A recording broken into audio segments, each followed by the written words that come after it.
Bismillahirrahmanirrahim. Assalamualaikum warahmatullahi wabarakatuh. Saya Lailatul Uzaimah dari Prodi Ilmu Hadis Fakultas Usuluddin dan Pemikiran Islam, kelas Ilhad. Baik, pada kesempatan kali ini saya akan sedikit menjelaskan atau memaparkan hasil mini riset saya untuk memenuhi tugas ujian akhir semester pada mata kuliah pengantar studi Islam yang membahas tentang isu-isu kontemporer dan dibahas secara pendekatan yang sudah kita pelajari. Dan pada kesempatan kali ini saya memilih tema isu kesetaraan gender dalam Islam melalui pendekatan secara normatif.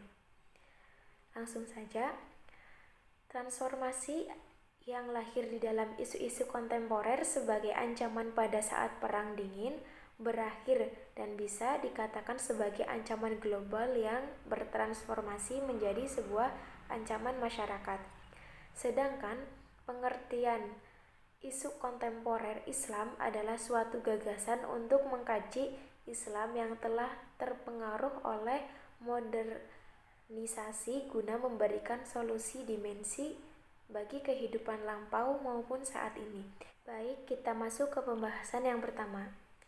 Transformasi yang lahir di dalam isu-isu kontemporer itu sebagai ancaman pada saat Perang Dingin berakhir dan bisa dikatakan sebagai ancaman global yang bertransformasi menjadi sebuah ancaman terhadap masyarakat. Sedangkan pengertian isu kontemporer Islam adalah suatu gagasan untuk mengaji Islam yang telah berpengaruh oleh modernisasi guna memberikan solusi dimensi bagi kehidupan lampau maupun saat ini. Dan itu pengertian dari isu kontemporer Islam. Adapun yang mencangkup beberapa aspek isu-isu kontemporer, yaitu ada Islam liberal, Islam komunisme, Islam terorisme, Islam pluralisme, beragama Islam, dan ada isu kesetaraan gender. Itu semua merupakan pembagian dari isu-isu Islam kontemporer yang sedang ramai dibicarakan pada saat ini. Nah, kita masuk pada pembahasan gender. Secara umumnya, kesetaraan gender atau keadilan gender adalah pandangan bahwa semua orang harus menerima perlakuan yang setara dan tidak diskriminasi berdasarkan identitas gender mereka, laki-laki maupun perempuan. Ini adalah satu tujuan dari Deklarasi Universal Hak Asasi Manusia (PBB) yang berusaha untuk menciptakan kesetaraan dalam bidang sosial dan hukum. Dalam praktiknya, tujuan dari kesetaraan gender adalah agar tiap orang mendapatkan perlakuan yang sama dan adil dalam masyarakat, tidak hanya dalam bidang politik di tempat kerja atau yang terkait dengan kebijakan tertentu. Pengertian singkatnya, kesetaraan gender adalah sebuah pandangan pemikiran bahwa laki-laki dan perempuan harus diperlakukan dengan sama atau setara.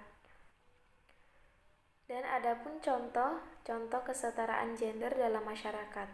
Yang pertama ada kebebasan laki-laki atau perempuan mendapatkan pendidikan sebebas-bebasnya. Yang kedua, tidak ada perlakuan berbeda dalam dunia pekerjaan. Yang ketiga, memiliki hak yang sama. Itu semua merupakan contoh dari kesetaraan gender yang ada di masyarakat.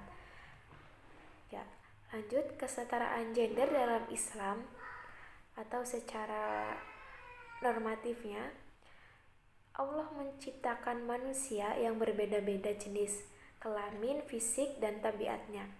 Allah menciptakan laki-laki lebih kuat fisik dan mentalnya dari perempuan, sehingga laki-laki pantas menjadi pemimpin maupun menjadi imam untuk keluarganya. Dalam Islam, semua yang diciptakan oleh Allah sudah menjadi kodratnya masing-masing dalam takaran yang pas, tidak kurang dan tidak berlebihan. Para pemikir Islam mengartikan qadar atau ketetapan Allah sebagai segala sesuatu yang dinamakan kodrat. Dengan demikian, laki-laki dan perempuan sudah diciptakan dengan kodrat atau dengan takdirnya masing-masing. Islam adalah sistem kehidupan yang mengantarkan manusia pada realitas kehidupan. Islam juga sebagai tatanan global rahmatan lil alamin bagi seluruh umat manusia, yang berarti setiap manusia baik laki-laki maupun perempuan adalah khalifatul ard, yang berarti seluruh manusia baik perempuan laki-laki mempunyai kewajiban untuk menyelamatkan dan memakmurkan alam. Yang selanjutnya yaitu ada beberapa faktor yang menghambat perjuangan gender. Yaitu yang pertama ada faktor internal, yaitu faktor yang timbul dari diri seseorang. Contohnya pada diri perempuan.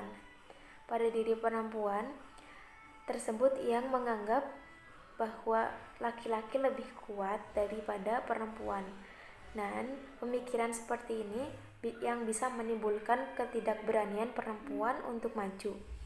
Ada faktor eksternal yang kedua, faktor yang ada di luar diri manusia, atau contohnya di sini di luar perempuan itu sendiri. Terdapatnya nilai-nilai budaya patriarki yang mendominasi di dalam keluarga masyarakat sehingga menomorduakan perempuan. Dan dua hal ini, faktor eksternal dan internal, itu yang bisa menyebabkan atau menghambat perjuangan gender. Dan selanjutnya, di samping itu juga masih kuatnya budaya sebagian besar masyarakat yang menganggap perempuan kurang berkiprah dalam publik, ditambah dengan adanya ajaran agama yang dipahami secara keliru, membuat perjuangan perempuan untuk mencapai kesetaraan gender menjadi lebih sulit.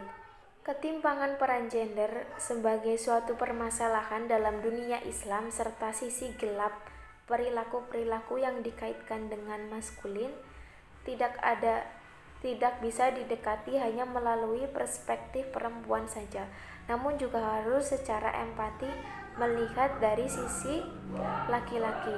Baik, kesimpulan pada pembahasan kali ini mengenai isu gender dalam Islam secara normatif adalah gender melihat dalam pandangan Islam bahwa jenis laki-laki dan perempuan sama di hadapan Allah.